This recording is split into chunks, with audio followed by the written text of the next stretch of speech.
Greetings and salutations. Good morning.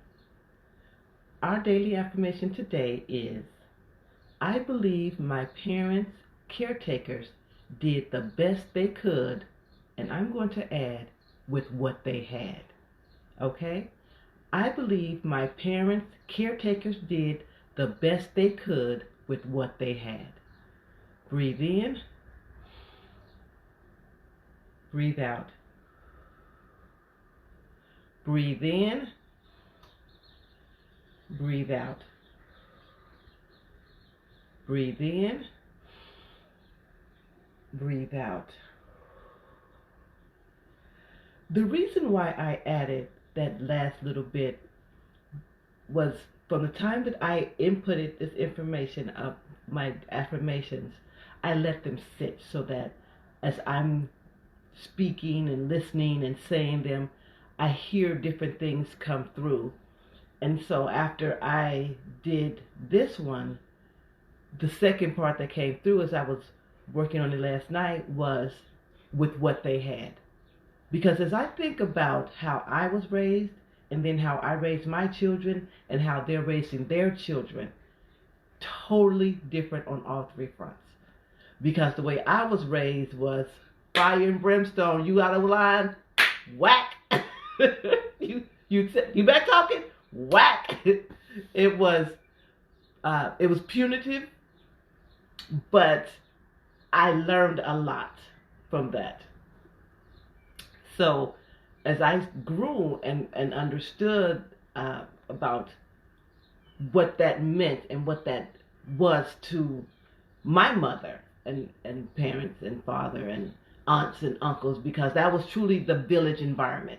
Because if I did something or I got caught doing something and my mother wasn't readily available, my mother was one of 16.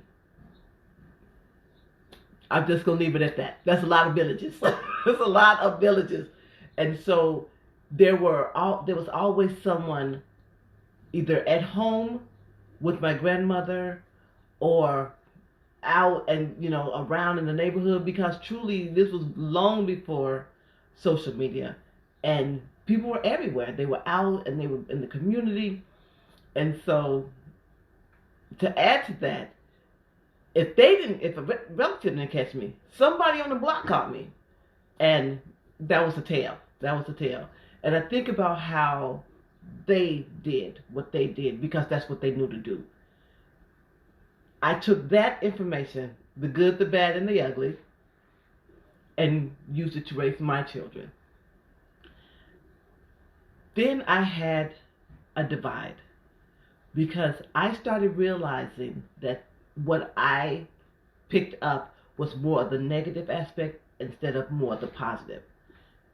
And instead of allowing my children the freedom and the breath and the decision making, I was bringing in some of that. Oh, you don't do this, you don't do this, you don't do that, and if you do, you're going to get punished or whatever.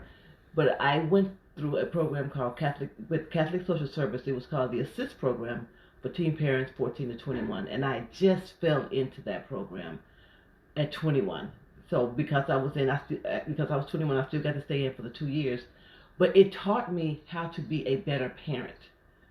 And when I took those courses and trainings and everything, I realized, oh, they did the best they could with what they had. And what they had at the time was what they got from previous generations. And they took, what they could and passed it on. And I definitely wanted to do the same thing, but I wanted to pass on and build upon. So with my kids, until I succumbed to peer pressure, when they were out of school, they were writing essays, they were reading the dictionary, we had reading time, because I didn't want them to lose any gains that they had while they were in school. I didn't have that when I was growing up. It was, you're smart, you're going to always be smart. That's not the case.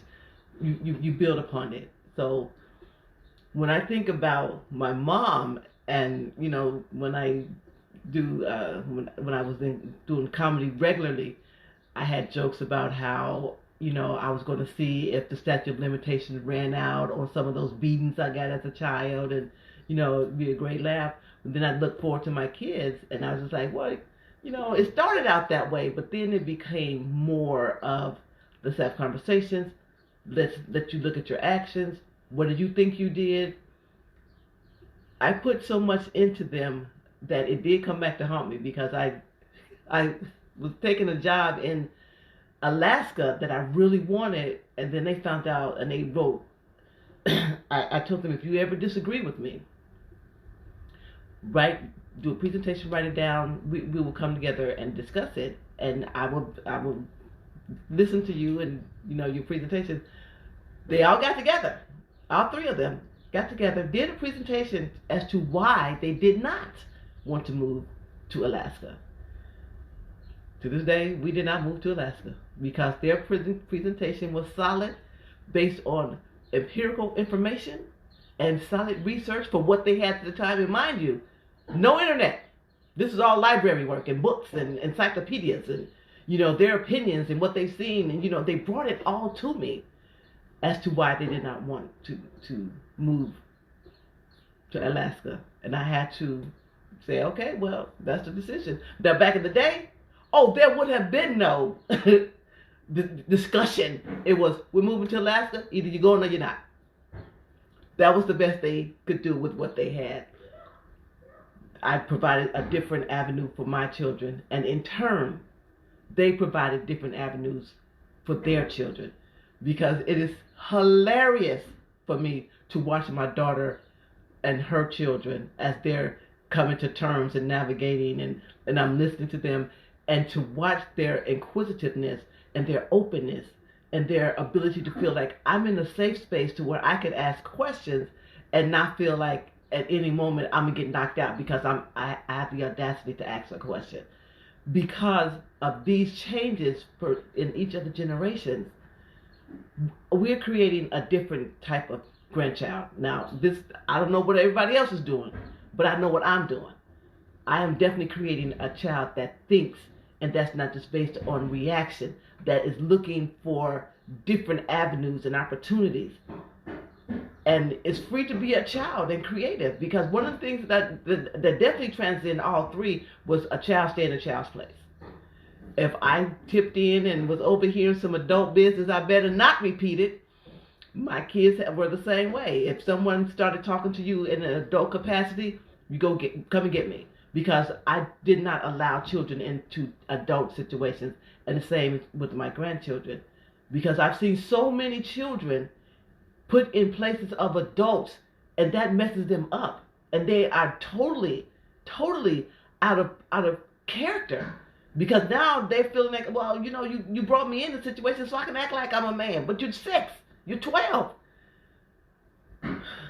I believe my parents, the caretakers, did the best they could with what they had, but it's my job to do better and continue to move forward in a positive environment. This affirmation definitely is one for thought and to reflect on, because you have to make some different affirmations from this affirmation, but this is the umbrella affirmations. One of mine was like, I will be a better parent, and I will focus on the individuality of my children. And then in turn, I was able to let them be, because as they were growing up, I used to tell my friends my kids are Britney Spears, Tupac, and a surfer dude, because they were all from 3 different areas of music and information, and I allowed them to explore that. To this day, my son still skateboards. My daughter is still very much a caregiver and a nurturer, and my son is very much an entrepreneur, because I allowed them to have those opportunities. Today, I'm asking you, when you hear and think about this affirmation, think about your childhood. Think about, did you just focus solely on the negative, or did you bring some of the positive in and start sloughing off the negative, but keeping the lessons that you learned?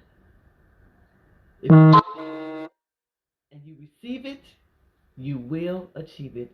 You have a blessed and amazing day.